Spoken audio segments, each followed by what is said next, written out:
Today we find ourselves at the Congressional Cemetery on E Street in Southeast Washington. Today we celebrate a great Catholic saint, Charles Borromeo, Archbishop of Milan and stalwart advocate for the reforms of the Council of Trent and the Catholic Counter-Reformation. As was often the case in that era, he became a cardinal at 23, a priest at 27, a bishop 3 months later, and an archbishop the next year, all through family connections that served family interests.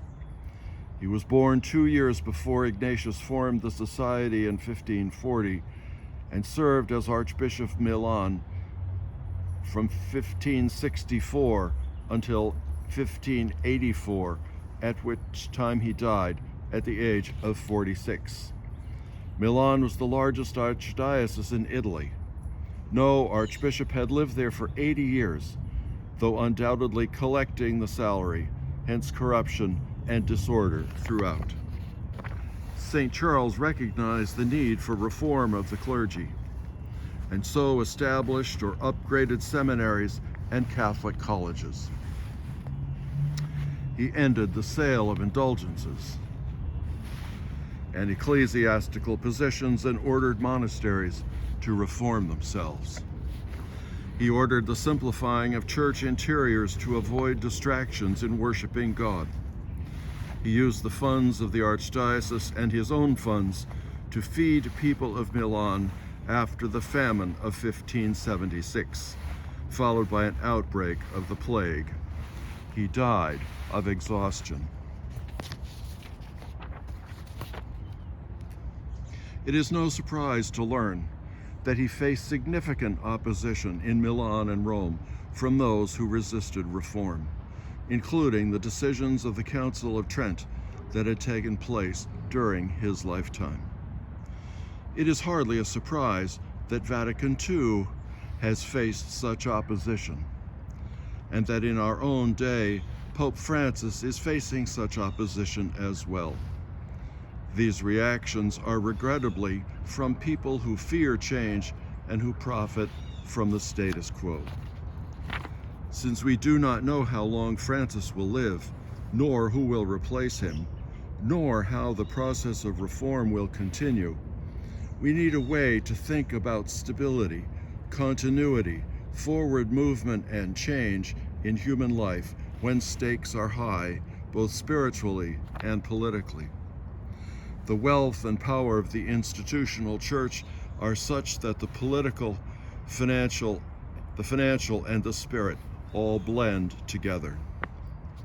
So if we are admirers of Pope Francis, how might we regard his replacement by a pope who did not share his commitment to reform?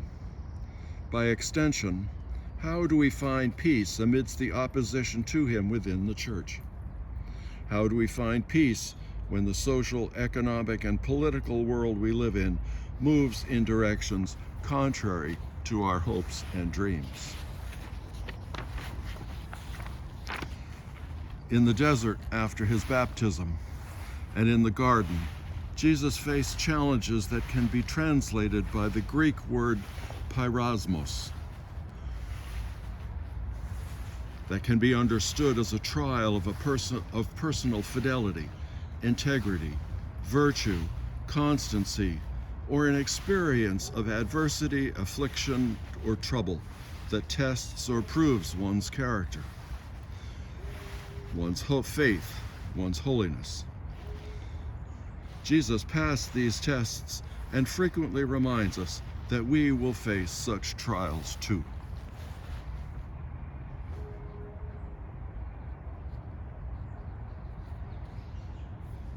So it should come as no surprise to us that in a sinful world and a sinful church, such trials will confront us.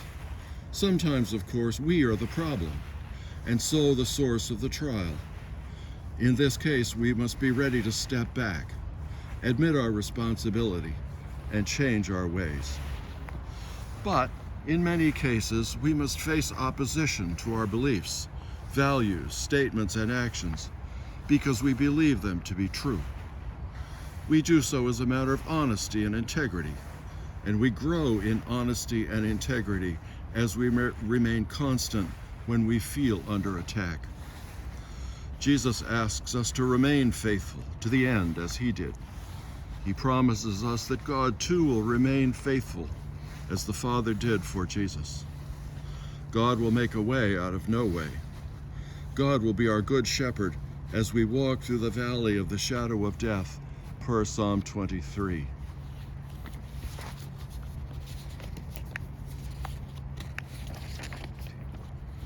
Let's redouble our commitment to our Catholic faith and our Catholic values and ask for God's blessing on us all in the midst of trial.